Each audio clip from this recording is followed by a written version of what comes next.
Hello students, कैसे हैं आप सब। आई होप आप सब अच्छे होंगे। आईसीटी वर्चुअल क्लासरूम में आप सबका स्वागत है। मैं विकास। बच्चों, क्लास 6 का मैथ्स हम कर रहे हैं और चैप्टर है आपका फ्रैक्शंस, भिन्न। ठीक है, उसका रिवीजन कर रहे हैं बच्चों। तो एक बार आप देखिए कि क्या क्या हम कर चुके हैं इसमें और क्या आपने इसके जो कॉन्सेप्ट है उसको रिवाइज किया है। तो जल्दी से ओपन कर लीजिए, फिर हम क्वेश्चंस करेंगे, है ना। अपनी नोटबुक ओपन कर लीजिए और क्वेश्चन स्टार्ट करेंगे फिर हम। तो बच्चों, क्वेश्चन पे चलते हैं सीधा। ये देखिए, एक क्वेश्चन है आपके सामने। इक्विवेलेंट फ्रैक्शन के लिए तुल्य भिन्न किया था ना प्रीवियस सेशन में हमने। तुल्य भिन्न क्या होती है और कैसे लिखते हैं, सब डिस्कस कर चुके हैं हम। तो अब जो ये क्वेश्चन आप देख पा रहे हैं, फटाफट इसको सॉल्व करेंगे सब बच्चे। क्या दिया गया है? Write the fraction and pair up the equivalent fractions to each row. ठीक है, तो आपको फ्रैक्शंस लिखनी है। ठीक है, तो जैसे ये हो गया, क्या हो गया? Part A. पार्ट ए में क्या भिन्न आएंगे बताइए मुझे। अगर मैं पार्ट ए की बात करूं तो इसकी भिन्न क्या होनी चाहिए? 1/2, क्योंकि दो हिस्से कर दिए हमने इसके रेक्टेंगल के। तो एक शेडेड हो गया, एक बिना शेडेड हो गया। तो अगर हम शेडेड की बात करते हैं तो 1/2 आ जाएगा, है ना। 1/2 आ जाना चाहिए बच्चों। ये तो ए हो गया। इसी तरह से अगर हम बी की बात करें तो कितना आना चाहिए? देखिए कितने पार्ट्स किए हैं इसके, 1 2 3 और 3 नीचे 6। ठीक है, कितने? 6। और यहाँ पे टोटल 6 पार्ट हैं, तो शेडेड कितने हैं? शेडेड 4 हैं, है ना। छायांकित भाग 4 हैं, 4/6 आ जाएगा। अब क्या करना है? अब ऐसे ही अगला आपको लिखना है और सारे आप लिखते जाएंगे, सबके फ्रैक्शंस लिखेंगे, फिर इनको सरलतम रूप में लेके आएंगे। जैसे 4/6 है, 2 दूनी 4, 2 तिया 6, 2/3 आ जाएगा ये सिंपलेस्ट फॉर्म में। फिर इसी तरह पार्ट सी क्या होगा? डी ई एफ, ये सब आप करेंगे। ठीक है, फिर उसके बाद ये 1 2 3 4 5 हैं, इनके भी आप लिखेंगे फ्रैक्शंस। ठीक है, और उसके बाद देखेंगे कि कौन सा किसके साथ पेयर अप हो रहा है एज इक्विवेलेंट फ्रैक्शन।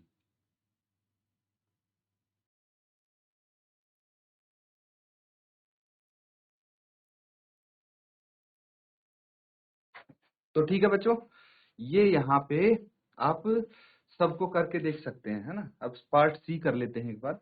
पार्ट सी में क्या बोला गया है? पार्ट सी में है, कितने बॉक्स हैं यहाँ पे? 1 2 3, 3 ऐसे, तो 3 तिया 9, टोटल 9 हो गए, 9 बॉक्स हो गए। और छायांकित बॉक्स कितने हैं? 1 2 3, 3 है, तो 3/9 आ जाएगा ये। ठीक है, इसी तरह से डी देखिए, डी में टोटल 1 2 3 4, 4 यहाँ 4 यहाँ 8 है ना। और छायांकित कितने हैं? 2, तो 2/8 आ गया। फिर ई में कितने हैं? वे 4 हैं और 3 शेडेड हैं, तो 3/4 यहाँ पे आ जाएगा, है कि नहीं। उसके बाद फर्स्ट देखिए, फर्स्ट में क्या है? यहाँ पे टोटल हम काउंट करेंगे, टोटल काउंट करेंगे तो 1 2 3। ठीक है, और ये भी 3 हो गया, 3 3 जा 9, 9 2 जा 18। तो ये आ जाएगा, टोटल तो 18 है यहाँ पे, है ना। कितने हैं? 18 अलग अलग यहाँ पे इसके भाग कर दिए गए हैं। अब शेडेड कितने हैं वो काउंट कर लेंगे, 1 2 3 4 5 6, 6 हैं शेडेड, तो 6/18 आ जाएगा। इसी तरह से यहाँ पे देखेंगे 1 2 3 4 5 6 7 8, टोटल 8 हैं, जिसमें से छायांकित भाग 4 हैं। थर्ड बताइए, थर्ड में टोटल कितने हैं? 1 2 3 4, 1 2 3 4, 4 चौक 16, 16 होने चाहिए। और छायांकित कितने हैं? भाई छायांकित तो मैक्सिमम है ना, शेडेड तो ज्यादा है, इसीलिए हम क्या करेंगे, जो शेडेड नहीं है उनको काउंट कर लेंगे, 1 2 3 4। तो 16 में से 4 हैं जो छायांकित नहीं है, शेडेड नहीं है। तो शेडेड कितने होने चाहिए फिर? 12 होंगे, है ना। पर 4 शेडेड नहीं है तो 12 शेडेड होने चाहिए। इसको देखिए, अब ये कितने हो गए? 1 2 3 4 5 6 10 11 12, टोटल 12 पार्ट्स हैं इसके, और जिसमें छायांकित कितने नहीं है? 1 2 3 4, 4 छायांकित नहीं है, मतलब 8 छायांकित होंगे, है ना। उसके बाद फिफ्थ देखिए, 2 3 4, 4 बॉक्स इधर है, 4 इधर, 8 है, ठीक है। और हर एक बॉक्स को आधा आधा डिवाइड भी किया गया है, मतलब 16, टोटल 16 हो गए।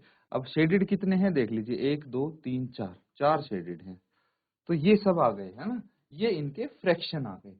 अब इनसे आपको क्या करना है, अब बच्चों आप कैंसल आउट करके इनको सरलतम रूप में लिखेंगे, ताकि हमें पता लग जाए इक्विवेलेंट फ्रैक्शंस कौन से हैं, ठीक है बच्चों। अपने आप पता लग जाएगा आपको कि कौन सा किसके साथ पेयर होगा, कौन से इक्विवेलेंट फ्रैक्शन हैं आपस में।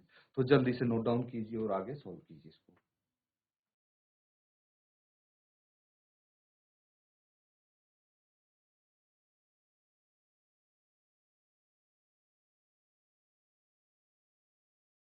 तो ठीक है बच्चों, इनको आगे देखिए कैसे कैंसिल आउट करना है। 3 एकम 3, 3 तिया 9, ये 1/3 आ जाएगा यहाँ पे। फिर 2 एकम 2, 2 चौके 8, 1/4 आ जाएगा। फिर ये 3/4 ऑलरेडी यहाँ पे है। अब इसको कैंसिल आउट करेंगे तो कितना आ जाएगा, 6 एकम 6, 6 तिया 18, 1/3 आना चाहिए। ये 4 एकम 4, 4 दूनी 8, 1/2। फिर 4 तिये 12, 4 चौके 16, 3/4 यहाँ पे आ जाएगा। फिर 4 दूनी 8, 4 तिये 12, 2/3 आ जाएगा। और 4 एकम 4, 4 चौके 16, 1/4 आ जाएगा, ठीक है। अब देखते हैं कि कौन सा किसके इक्विवेलेंट है। तो अगर मैं बात करूं ए के इक्विवेलेंट कौन है, ए के इक्विवेलेंट है बच्चों, ए कितना है 1/2, यहाँ पे 1/2 किसका आया है, सेकंड का, तो ये सेकंड हो गया। फिर बी के जो इक्विवेलेंट है 4/6 के इक्विवेलेंट क्या होना चाहिए, 2/3 आया, सिंप्लीफाई करके इसको तो 2/3 यानी फोर्थ आ जाएगा। ये इस तरह से सब पेयर बना देंगे। फिर सी के इक्विवेलेंट कितना है, सी है 1/3, है ना। तो 1/3 किसका आया है, फर्स्ट का, तो ये फर्स्ट हो जाएगा। फिर डी, डी देखिए, डी को सॉल्व करके 1/4 आया है, तो 1/4 यहाँ पे किसका आया है, फिफ्थ का, लिख लीजिए। ई, ई कितना है 3/4, तो 3/4 किसका आया है, थर्ड का, है ना। इस तरह से ये इक्विवेलेंट हो गए जो मैंने यहाँ पे सामने लिख दिए हैं एक दूसरे के, ठीक है। नोट डाउन कर लीजिए इसको।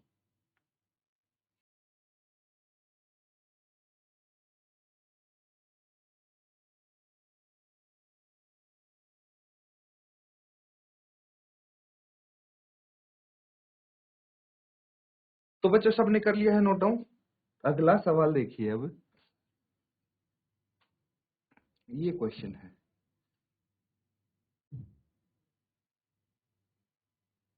इसमें क्या करना है आपको, बोला गया है बच्चों रिप्लेस, ठीक है, जो बॉक्स है उसकी जगह क्या करना, replace in each of the following bye correct number. जो ये बॉक्स है इसमें सही संख्या लिखनी है, करेक्ट नंबर लिखना है।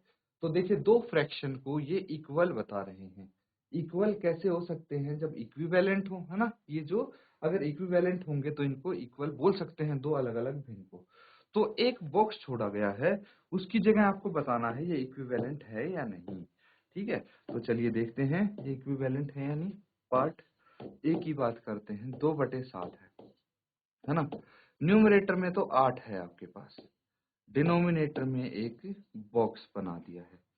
तो कैसे पता लगेगा बच्चों, देखिए एक चीज हमेशा ध्यान रखना कि जिस नंबर से हम न्यूमरेटर को गुणा करेंगे, सेम नंबर से डिनोमिनेटर भी गुणा करना पड़ेगा। बस ये चीज हमेशा ध्यान रखना। जैसे 2/7 है ना, तो मैं 2 को अगर 4 से गुणा करूं तो कितना आ जाना चाहिए, 4 से मल्टीप्लाई करने पर 8 आ जाना चाहिए, है ना। भाई 2 को 4 से मल्टीप्लाई करने पर ही तो 8 आएगा। तो न्यूमरेटर अगर 4 से मल्टीप्लाई हो रहा है तो डिनोमिनेटर भी सेम नंबर से मल्टीप्लाई होगा, 7 चौके 28। तो जो ये बॉक्स है इसकी जगह कितना आ जाएगा, 28 आ जाएगा बच्चों। इस तरह से सारे पार्ट्स आपको करने हैं सॉल्व। चलिए फटाफट नोट डाउन करें और इसको हल करेंगे आप।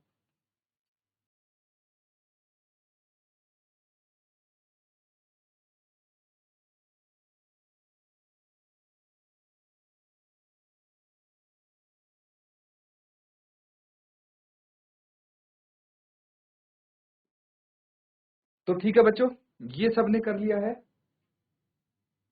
अगर आपका आंसर आ गया है तो अपना आंसर आप शेयर करेंगे बच्चों।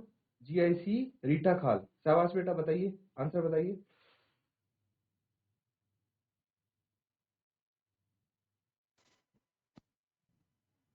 सर बी का आंसर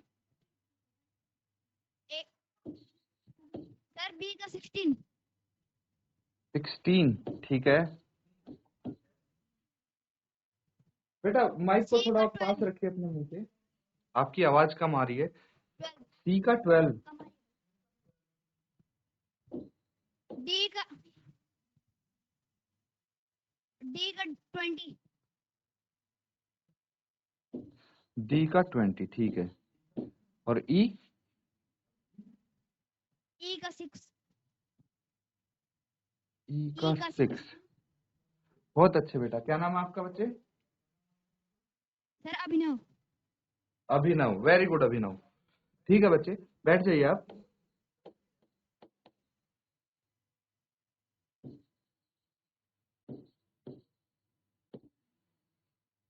ठीक है, GIC रीठा खाल से अभिनव ने आंसर दिया है हमें, ठीक है, और ये चारों पार्ट के आंसर आ गए। नेक्स्ट टाइम के लिए GIC हल्दू खाल आप भी रेडी रहे, आपको आंसर देना है अगले सवाल में। तो यहाँ पे चलिए चेक कर लेते हैं कि क्या आपके आंसर ये ठीक आए हैं। तो इसको सेकंड वाला पार्ट करके देखते हैं, है ना। तो क्या है यहाँ पे, क्या दिया है, 5/8 दिया है, 5/8 है, और राइट हैंड साइड में डिनोमिनेटर में आपको बॉक्स दिया है जिसकी जगह नंबर लिखना है। तो बच्चों ऐसी संख्या बतानी है कि 5 को जिससे गुना करने पे 10 आएगा, तो ऑब्वियसली 2 है, ये बी का आंसर आ जाएगा। ठीक है, किसका, बी का। फिर पार्ट सी देखिए, पार्ट सी में क्या है, 3/5, 3/5 है, 3/5 है, किसी से मल्टीप्लाई करना पड़ेगा आपको ताकि डिनोमिनेटर में 20 आ जाए। तो 5 को कितने से गुना करेंगे कि 20 आ जाए, भाई 4 से कर देंगे, तो न्यूमरेटर में भी 4 से मल्टीप्लाई होना चाहिए, तो 4 3 12 आ जाएगा, इसमें इसका आंसर 12 आ गया। इसी तरह से पार्ट डी देखिए, डी में क्या है, 45/60। अब यहाँ पे चीजें थोड़ी ही हो गई अलग। कैसे अलग हो गई बच्चों, देखिए हम मल्टीप्लाई नहीं कर सकते। अब क्यों नहीं कर सकते, 45 को मल्टीप्लाई करेंगे तो 45 से बड़ी संख्या आएगी, तो इस केस में हमें क्या करना पड़ेगा, भाग करना पड़ेगा। तो 45 को कितने से डिवाइड करें कि आपका 15 आ जाए आंसर। तो 3 से अगर 45 को भाग करेंगे तो 15 आ जाएगा। तो जो न्यूमरेटर में किया है वही डिनोमिनेटर में करना है कि 60 को भी 3 से भाग कर दीजिए, आंसर आ जाएगा 20। कितना आ जाएगा, 20 आ जाएगा बच्चों। चलिए अब पार्ट ई देखिए, पार्ट ई में क्या है, 18/24। कितने कितने से भाग करना पड़ेगा इनको ताकि डिनोमिनेटर में 4 आ जाए, तो 6 से भाग कर दीजिए डिनोमिनेटर को, तो कितना आ जाएगा, 6 चौके 24, 4 आ जाएगा। तो न्यूमरेटर को भी 6 से ही भाग करना पड़ेगा आपको, कितना आ जाएगा ये, न्यूमरेटर 3 आ जाना चाहिए, कितना, यहाँ पे 3 आना चाहिए। तो बिल्कुल सही आंसर है बच्चे आपके, बस ये लास्ट वाला देख लीजिए, लास्ट वाला करेक्ट कर लेंगे आप, पार्ट ई। ठीक है, आप ध्यान से देखिए कहाँ पे मिस्टेक हुई है, और कोई चीज अगर नहीं समझ में आई है बच्चों पूछ सकते हैं आप, अदरवाइज नोट डाउन कीजिए इसको।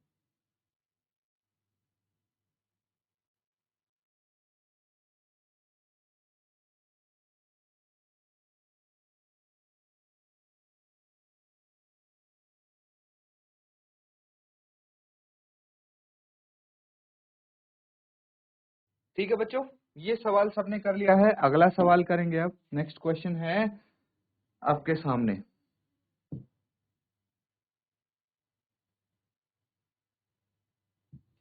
इसमें क्या है बच्चों, find the equivalent fraction of 3/5 having denominator 20।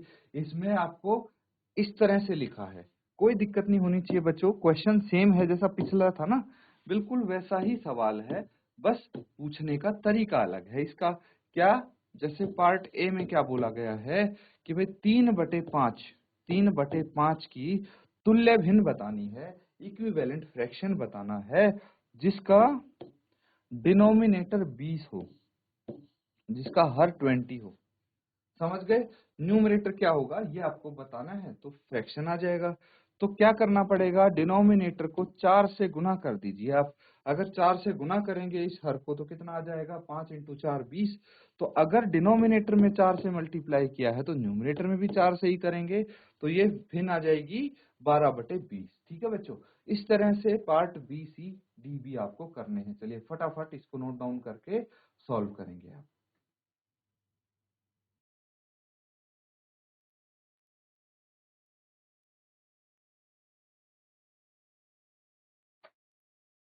तो कौन बताएगा, जिसका भी आंसर आ गया है हैंड रेज करेंगे। पार्ट बी सी डी में से जिसका भी आंसर आ गया है आप हैंड रेज करेंगे। जीआईसी बरेत, जीआईसी बरेत, बेटा किसी बच्चे का आंसर आया है क्या आपका? जीआईसी रीठा खाल, बेटा अगर आंसर आ गया है तो आंसर आप शेयर करेंगे, आंसर बता दीजिए अगर आ गया तो आपका। अदरवाइज जल्दी से इसको सॉल्व कीजिए, जैसे ही आंसर आता है हैंड रेज कर देंगे आप।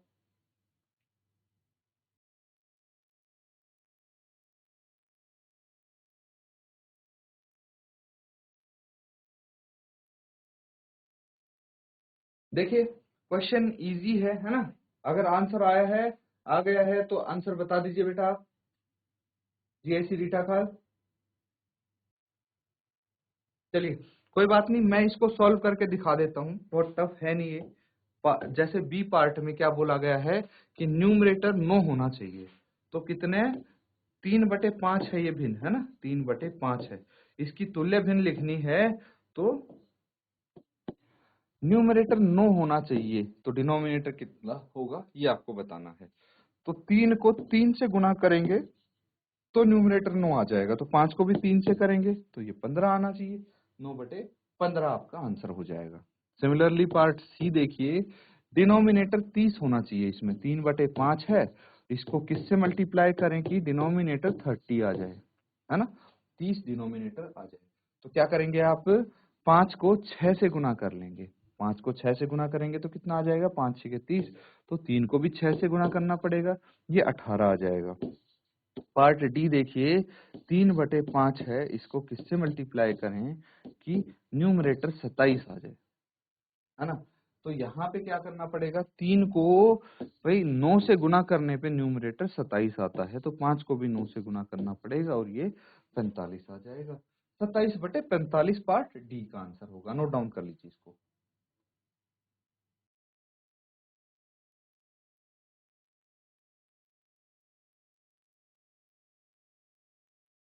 ठीक है बच्चों, ये सबने कर लिया है तो एक सवाल नोट डाउन करेंगे, अगला सवाल आप।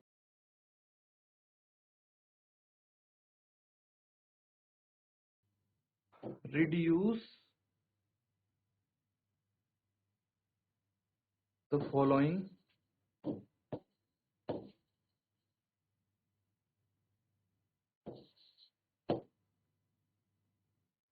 fractions to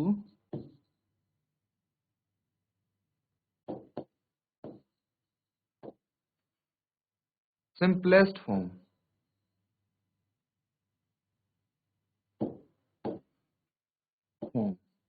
ठीक है, अब इसके पार्ट्स लिख लीजिए। ए पार्ट क्या है, 48/60। बी है 150/60। फिर 84/98।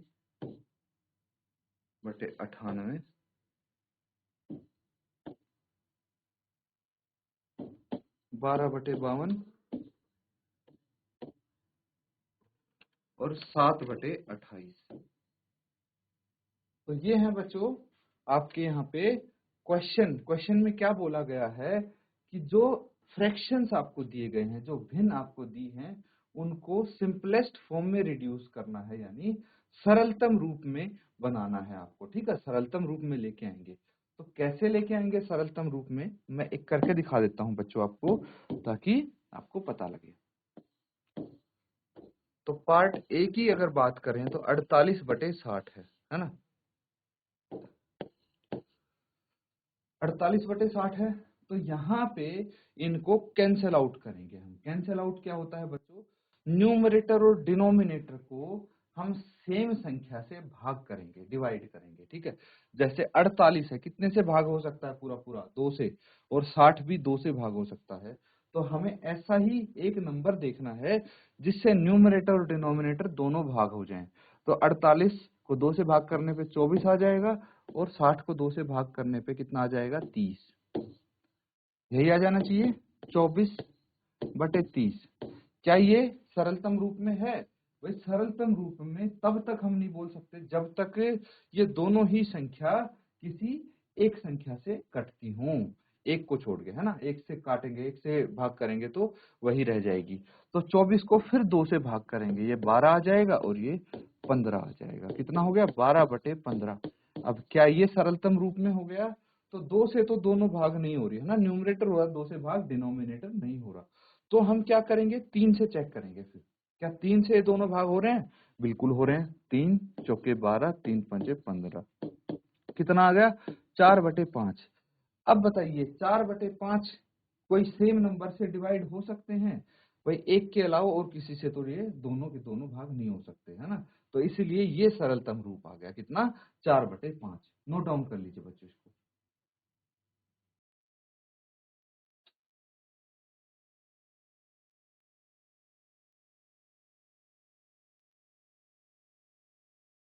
तो बच्चों पार्ट बी, सी, डी, ई ये सब आपको सॉल्व करने हैं। जिसका भी आंसर आ जाता है अगले भाग का हैंड रेज करेंगे आप और आंसर बताएंगे, ठीक है। जल्दी जल्दी इसको सॉल्व कीजिए।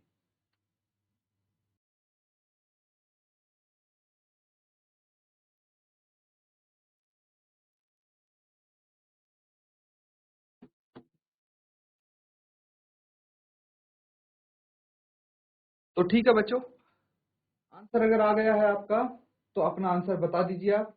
किसी बच्चे का अगर आंसर आया है तो देखिए, सिंपल है, ये बहुत इजी है अगर आप ध्यान से देखेंगे तो। पार्ट बी देखिए, 150/60 है ना। तो यहाँ पे न्यूमरेटर और डिनोमिनेटर में जो सबसे लास्ट में अगर जीरो दिखे आपको तो उनको डायरेक्टली कैंसिल आउट कर सकते हैं। कितना बच गया, 15/6। 3 से भाग करेंगे इसको, 3 पंजे 15 और 3 दूनी 6। कितना आ गया, 5/2। 5/2 इसका सरलतम रूप है, क्योंकि फर्दर कोई ऐसा नंबर नहीं है जिससे 5 और 2 एक साथ भाग हो सके, है ना। कोई एक ऐसा नंबर नहीं है। फिर पार्ट सी देखिए, पार्ट सी में क्या है, 84 84/98 है। 84/98 है। 2 से भाग करेंगे इसको, कितना आ जाएगा, 2 चौके 8, 2 दूनी 4। इसको भी 2 से भाग करेंगे, कितना आ जाएगा, 2 चौके 8 और 2 42/49 आ गया। अब हमें कोई ऐसा नंबर ढूंढना है जिससे दोनों की दोनों भाग हो जाए, 42 और 49। तो ऐसा कौन सा नंबर है? ऐसा मिलेगा आपको 7, ठीक है। 7 6 42, 7 × 7 49। तो 6/7 आपका आंसर आ गया। कितना आ गया, 6/7 आंसर आ गया बच्चों आपको। नोट डाउन कर लीजिए। और ये जो दो लास्ट के पार्ट देख पा रहे हैं आप, डी और ई, ये होमवर्क में करेंगे, है ना। कुछ होमवर्क के लिए भी होना चाहिए आपको, ताकि आपका रिवीजन भी हो जाए घर पे अच्छे से, है ना। ऐसा ना हो कि भाई यहाँ पे किया और फिर घर पे जाके भूल गए, ऐसा नहीं करना। इसको अच्छे से रिवाइज करना है, ठीक है बच्चों। तो नोट डाउन कर लीजिए फटाफट इसको।